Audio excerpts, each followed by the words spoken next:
Bien, en las sesiones anteriores hemos ido trabajando las naturalezas de lo humano, que son la naturaleza animal o esa parte más animal que tenemos nosotros, que es la reactiva, la naturaleza humana, que es esa que nos lleva a reflexionar, a cuidar, a querer hacer las cosas bien, a practicar valores, y la naturaleza divina, o trascendental o elevada, que es la que finalmente florece cuando practicamos los 5 valores humanos. ¿Por qué? Porque es nuestra naturaleza esencial. Y les decía que para ese viaje de regreso hacia esa fuente que somos nosotros, hacia esa esencia divina que somos, tenemos 5 recursos internos. Entonces, el programa de educación en valores humanos, Satya Sai, nos dice, este es el camino de recorrido y para ese camino de recorrido tienen 5 recursos que son iguales para todos, es decir, todos tenemos acceso a esos recursos y tenemos la posibilidad de cultivarlos. ¿Cuáles son? La dedicación es el primer recurso que fue el que estuvimos viendo en la sesión anterior y cada recurso tiene unas prácticas asociadas. Entonces, al final, ¿qué es la dedicación? La dedicación es enfocarnos, dedicarnos, concentrarnos en desarrollar nuestra naturaleza divina. O sea, eso es lo que tenemos que hacer, dedicarnos a ese propósito. ¿Cuáles son las herramientas que tenemos a la mano para cultivar la dedicación o para acompañar esa dedicación? La autoobservación y el servicio, porque nos permite ver con la autoobservación, podemos ver cuáles son esos aspectos en nosotros que podemos transformar, que necesitamos transformar, y a través del servicio vamos a entregar lo mejor de nosotros a otros. Porque ¿qué es lo que nos mueve a servir? El amor. ¿Y qué es el amor? Que vemos en el otro aquello que yo también soy. Entonces, como los dos somos lo mismo, como los dos somos la misma esencia, como los dos somos dos seres humanos que estamos en este camino de recorrido hasta que descubramos nuestra esencia divina, pues al fin y al cabo somos lo mismo. Y es el amor el que nos impulsa a servir. ¿Y qué es servir? Es ayudar a otro de manera desinteresada. O sea, sin esperar nada a cambio, sin pedir nada a cambio, sin ningún propósito oculto, ¿no? Como, no, entonces yo invito a Gloria y después le voy a pedir por detrás que haga tal cosa por mí. Eso no es servicio, eso es un intercambio, una transacción que tampoco es negativa. O sea, el mundo es de transacciones. Ahora, desde este enfoque, desde esta perspectiva, sí es muy importante que haya un espacio en tu vida en el que lo dediques a servir. Aunque por otro lado tengas transacciones, pues porque, por ejemplo, trabajar, tienes que trabajar. Estamos en un mundo en el que trabajamos y a cambio nos pagan, ¿no? Ahora, que todo en tu vida no sea transaccional, que haya un espacio, una parte de tu tiempo, una parte de tu vida, que lo entregues de manera desinteresada. Y puedes hacer servicio de muchos modos. Puedes servir y dar tiempo, puedes dar conocimiento, puedes dar recursos, puedes dar posibilidades. Siempre habrá alternativas. Lo importante es hacerlo. Entonces, la dedicación nos lleva a al siguiente recurso, que es la devoción. Se llama devoción por la D, o sea, porque son 5 Ds, pero la devoción nos la presentan como entrega, como aceptación. ¿Esto qué significa? Primero, que cuando nosotros nos enfocamos en ser la mejor versión de nosotros mismos y darle lo mejor de nosotros al otro, Esta acción, este proceso nos resulta mucho mejor, mucho más fácil, con mejores resultados, por decirlo así, cuando nos entregamos al proceso, cuando nos entregamos a lo que sucede, cuando nos entregamos con apertura y permitimos pues que haya aprendizaje, confiamos, porque si yo, o sea, por ejemplo, hace 9 años cuando empezamos con el grupo de meditación, si a los 4 meses yo digo, voy a hacer una evaluación a ver aquí cómo vamos, qué tanto hemos avanzado o evolucionado. O sea, sería absurdo. Primero, porque cada uno tiene su ritmo. Segundo, porque cada uno tiene sus intereses. Y tercero, porque yo confío en el proceso. Entonces, seguramente habría algunos que habrían aprendido un montón y que habrían hecho cambios y transformaciones en su vida y habría otros que no. Y eso haría que el grupo dejara de ser valioso o importante. No. ¿Por qué? Porque para algunos su transformación se empezó a dar a los 3 meses, para otros a los 6 meses, para otros a los 3 años, para otros pues ahora 8 años después o 9 años después. Y está bien, porque eso es confiar en el proceso. Por eso yo siempre les decía, yo haré grupo mientras haya una persona que quiera asistir, porque al final no depende de mí, no es para mí. O sea, es mi servicio, es lo que yo entrego, es lo que yo le entrego a la vida, a la sociedad, a la conciencia, a esa esencia divina que somos todos. Lo que suceda no depende de mí.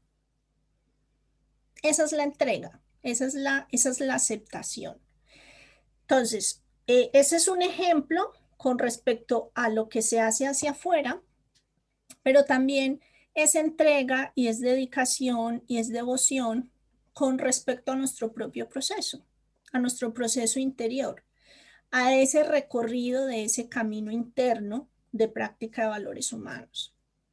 Porque a veces queremos, como le decía antes a Mari, tenemos mucha prisa de ver resultados y de hacerlo todo como creemos que tiene que ser. Y no sabemos realmente cómo tiene que ser. O sea, mientras sigamos las recomendaciones, mientras sigamos las sugerencias, mientras sigamos las pautas que nos da el programa, el proceso se da. Y de eso se trata. A ver, quiero escucharlos. Cuéntenme hasta aquí qué les provoca esto que les estoy diciendo. Finalmente, todos estos recursos, estos 5 recursos, los vamos a ver en ese orden, pues porque hay que ponerles un orden, ¿no? Y en la manera que a medida que los vamos conversando, pues uno nos va llevando al otro. Ahora bien, para cada persona puede ser más fácil, se le puede dar más fácil uno de los 5 que los otros. Entonces, pues cuando se puede basar en ese recurso, para poder avanzar hacia los otros. Por ejemplo, si para mí el que se me da con mayor facilidad es la determinación, pues desde la determinación, o sea, yo me determino a hacer servicio, me determino a ser disciplinada, o sea, me lo pongo como propósito. Y si para mí el más fácil es la disciplina, pues desde la disciplina puedo ir avanzando. Los 5 se retroalimentan. ¿Cómo podemos practicar la entrega, la aceptación, la devoción? A través de la gratitud. La gratitud es la que nos va a permitir reconocernos en ese estado de entrega a la vida, de entrega al proceso, de entrega a lo que sea que suceda. ¿Por qué? Porque nosotros no tenemos el contexto completo, no tenemos el mapa completo de la existencia, no tenemos la comprensión absoluta de todo lo que sucede en nuestra existencia. Nosotros tenemos una comprensión limitada incluso de lo que pasa dentro nuestro. Entonces, hay situaciones que no comprendemos y que no entendemos por qué nos pasan y que muchas veces nos cuesta un montón asumir por el impacto, por lo difíciles, por lo dolorosas. Sin embargo, si vivimos desde la entrega y desde la aceptación, no significa que estemos de acuerdo y que digamos, ay, sí, qué bien que me pasó esto tan doloroso. No. Sin embargo, aceptamos que hay una dimensión que no dominamos, que no conocemos, que no controlamos, y como confiamos en el proceso, confiamos en que era como tenía que ser y como mejor podía ser para nosotros. Sai hace énfasis, bueno, Sai Baba nació en la cultura india, entonces él habla de la reencarnación. Quien no crea en la reencarnación no tiene por qué creer en la reencarnación. O sea, al final son asuntos de creencias. Él trae ejemplos de la reencarnación para darle sentido en ocasiones a lo que pasa en la existencia. Esa es una manera de comprenderlo desde esa cultura. Cada cultura tiene maneras de comprender lo que pasa que es inexplicable, ¿no? Entonces, muchas veces él dice que como nosotros no conocemos todo lo que nosotros somos como ser, o sea, no conocemos nuestro futuro, no conocemos totalmente nuestro pasado y menos el pasado de nuestras existencias. Entonces, hay muchas consecuencias que vienen de allí y que nosotros no reconocemos, pero que si tenemos entrega, sabremos que tienen un sentido y un propósito. Ahora bien, si ustedes observan esas situaciones difíciles que han tenido, seguramente también podrán observar que les trajo algo a cambio.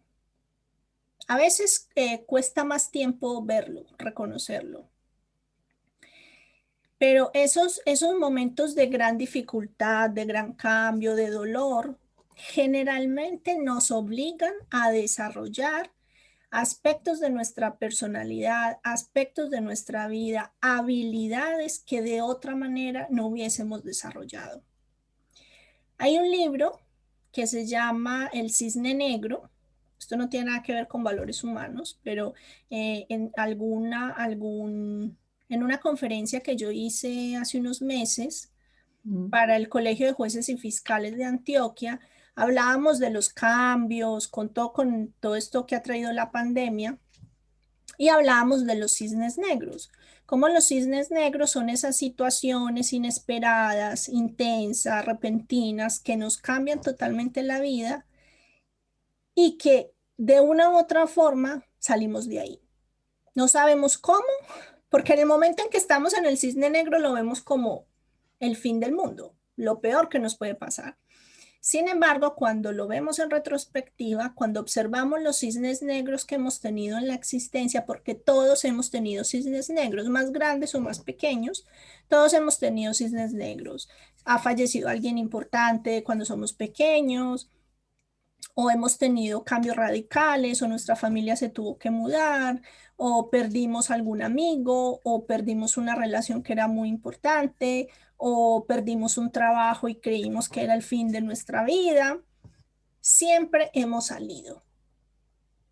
Entonces, al final, todas esas situaciones, cuando las vivimos desde la entrega, nos permiten aprender. Por eso la manera de practicar la entrega es la gratitud. Como tarea para esta semana, como ejercicio para esta semana, les propongo que todos los días hagan un listado de lo que pueden agradecer durante ese día. Esa es una opción. O sea, todos los días antes de irse a dormir hagan un listado y partan desde lo más transparente que tienen. Es decir, nosotros damos por hecho que la comida está ahí, que el techo está ahí, que el calor está ahí. O sea, para mí el calor, ustedes no se imaginan lo que yo agradezco, la calefacción, el agua caliente, porque para mí aquí hace mucho frío. Ustedes están más acostumbrados y ya lo tienen más normalizado. Yo, cada que me ducho con esa agüita caliente en esos días de tanto frío, digo, ay, qué bien, gracias, porque sé que hay mucha gente que no tiene esa posibilidad, no solo aquí, sino en el mundo en general. Entonces yo soy privilegiada. Entonces, partan por lo más simple, por lo que creen por lo que ustedes tienen ahí y que lo dan por hecho. Pero imagínense que mañana caiga un meteorito. Todo eso que damos por hecho desaparece. Dejamos de tener agua caliente, dejamos de tener comida, dejamos de tener una casa segura, dejamos de tener la ropa que queramos para ponernos, dejamos de tener la familia, dejamos de tener todo. Entonces, dejemos de darlo por hecho y empecemos a agradecerlo. Porque habitualmente estamos en lo que no tenemos, ¿no? En lo que no está, en el que no está, en la que no está, en lo que no fue, en el viaje que no pude hacer, es que me cerraron en las ciudades, es que ya no puedo ir a no sé dónde. Claro que eso también está ahí.